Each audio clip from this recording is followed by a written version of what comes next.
Being an entrepreneur isn't for everyone. It can be a tough go. Today, we're going to talk about our personal entrepreneurial pursuits, and hopefully you'll recognize yourself in some of these stories. So stay tuned. Welcome to today's episode of the Success After Service podcast. I'm your host, Chris. And I'm Joe. And what is it? What we're going to cover today? We're going to cover entrepreneurs. Entrepreneurship. It's not as easy as everyone thinks, right, but it's very, very rewarding. How long have you been an entrepreneur? I've been an entrepreneur basically my whole life, starting from a young age. I think I always had it instilled in me. I did have a grandfather and an uncle that had already owned their own successful businesses, and I think I don't know, maybe it just comes natural. Yeah, I grew up in an entrepreneurial family. My mother and father owned businesses throughout the entire time that I was growing up. So it's innate in me from an early age. Geez, I can remember, I think one of my very first businesses was building bikes. As a boy, at least when I was growing up, if you don't have a bike, you're not a real boy, okay? A boy needs a bike. So really? I identified, how does it look, man? You got 7, 8 kids riding a bike and one kid without a bike and he's running, trying to keep up, right? It's a sad sight. So I identified a need and I started, buying bike frames and bike parts and stuff like that from the junkyard or wherever I could find them.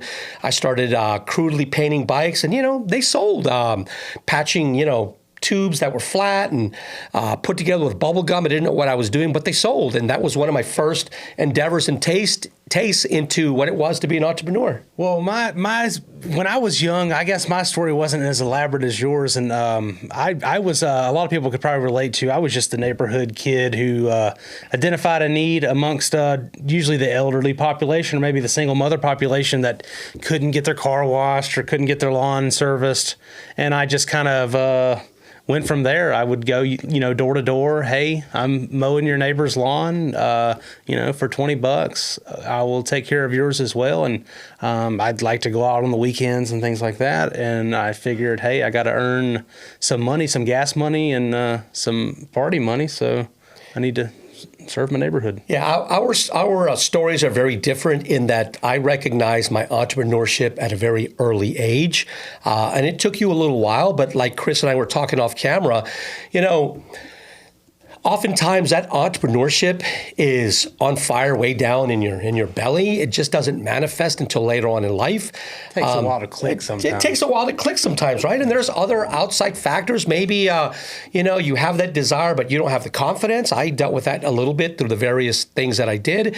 I must have been in the 7th grade. And I would walk to school and I would pass by a 7-Eleven. My dad would give me like $3 a week, and I would take that $3 and I would go buy, I think it was like 10 packs of Hubba Bubba, bubble gum, right? Grape, cherry, all the best flavors. And I would be known as the Candy Man. And they actually called me the Candy Man. They called me the Candy Man, and I would sell a piece of Hubba Bubba bubble gum for 35 cents a piece. And I'm not the smartest guy. That's why I was in the infantry. Like, by the way, Chris Benson and I are combat infantrymen, so we're not recognized as the smartest of individuals, but we have a lot of heart, right? So I would make a lot of money for a 8, 10, 12-year-old, spending $3 and then coming home with, multiples of that at the end of the day, and kids would pay. And I realized early on that I didn't want to work for anybody. I knew that in the future, business was in it for me. I did that. I would also travel across the county when I was in like the 8th grade on the city bus to meet my mom at her job. I would probably get to her job at about 3. She would get off at 5. And for 2 hours, I would sit in the thrift store that she worked at, and I would play with the toys and all that. And then if I found a toy that I thought I could sell, I would buy it and I would take it at a discount since my mom worked there, so I'm saving even more money. And I would sell it the next day at school. So I've always been an entrepreneur, man. So other than washing cars, fast forward, take me a little bit into the future. What are some of the other entrepreneur businesses that you own? Well, one of the biggest signs that I was an entrepreneur, even while serving, I served longer than I initially wanted to. I was trying to get my wife through nursing school, and through deployment and changing duty assignments, it took her a little longer to get her nursing degree, so I had to stay in service to do that. And one of the things, the entrepreneurial, I guess it's embedded in your mind, is we'd go to the field. Well, before going to the field, I would go, and mind you, I don't smoke or anything like that, but I would go to the gas station, the PX that you call it, on the post, and basically like the commissary. I would buy packs of cartons of cigarettes. A cigarette racket. And the dip and the pouches. I would load up on that, even though it wasn't for me, but it was for my financial gain. I knew that if we were going to be in the field for more than a week, the guys weren't going to bring enough. Guys get desperate, and they would get desperate, and they'll sell you their sister, man. You might start off selling cigarettes for $1, but exactly. by the end of the field situation, 3 weeks in, it could turn into $5, per cigarette or for that dip, and I would. That is one way that I would capitalize on that. And you don't want to you can't go with, some people say, well, why not energy drinks, Monsters, things like that? Well, you can't do that because you got to pack it with you. The logistics, right? It's heavy, right? It's got to be light. I was infantry. We used our Lamborghinis, our Chevrolets, whatever you want to call them. I've not heard that before, Lamborghinis. That's good. Yeah, That's good. And you had to carry the load yourself. And sometimes, you could be carrying, 80 pounds or more, depending on what the mission required. So cigarettes and dip were pretty lightweight, and you could make some bank.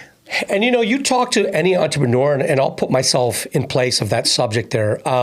Many entrepreneurs have realized success, but they've realized far more failures. At least that what might be what the world call them, failures. But you talk to guys like us who have owned multiple businesses, and those so-called failures are really learning opportunities. And I wouldn't trade my failures for anything because they help me to learn how I can improve in future businesses.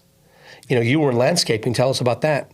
Well, when I got out of the service, like a lot of veterans, and like we've talked about in past episodes, a lot of veterans have an issue with transitioning and where they fit in and how to apply the skills they learned in the military to civilian life and just finding their place again. So I started going back to my roots, what I knew, mowing lawns. So I went around my neighborhood, hung out door flyers, gave out business cards, let them know I'm an Army veteran. I'm trying to establish myself in the community, and I serve this neighborhood, and I want to serve you as well. And it really caught on. It's really catchy. The community I live in is not near a military base or anything, but it's very patriotic. And they find out I was a veteran, and that I mowed their neighbor's lawn. Then I would pretty much every time I'd go out to mow a lawn, I would leave with a new customer to serve. And you became really successful in landscaping. You made over $1 million your first year, right? In landscaping. No. He did not make $1 million his first year. Tell us about that. How successful were you in landscaping? Yeah, I was not very successful, to be honest with you. Because it's saturated. Right. My wife had just picked up her first job as a nurse, as a bedside nurse at a regional hospital in my area. And I also had young kids, so I needed to spend time with them because their mother wasn't going to be in the household like she normally was. So I had to, help with chores, things around the house, run errands, things like that. So I knew that being an entrepreneur, I can choose what days of the week that I can still have a purpose, still make, earn some additional income. So I designated 3 days, per week in the afternoons that I could go out and mow these lawns. I kept it small. It really just gave me, had I not done that, I would have just sat around and gone crazy. And it really had nothing to do other than that. It's just it was something to keep me busy. And earn income. I didn't have an ambition of growing it into $1 million a year company that I think a lot of A lot of veterans like to think that that is the idea of success, is that they start their business and all of a sudden they make millions. It's just not like that. But but what I want to illustrate here is yeah, I was joking about, making $1 million, being very successful in landscaping. Very few people are very successful in landscaping, right? It's a low barrier to entry business. Yeah. But the thing about it, man, is that you took a chance on yourself. Yeah, you got to start right? somewhere. You took that first step, and oftentimes for entrepreneurs, we have that fire burning within us, but we just haven't developed the courage yet of which to believe in ourselves enough.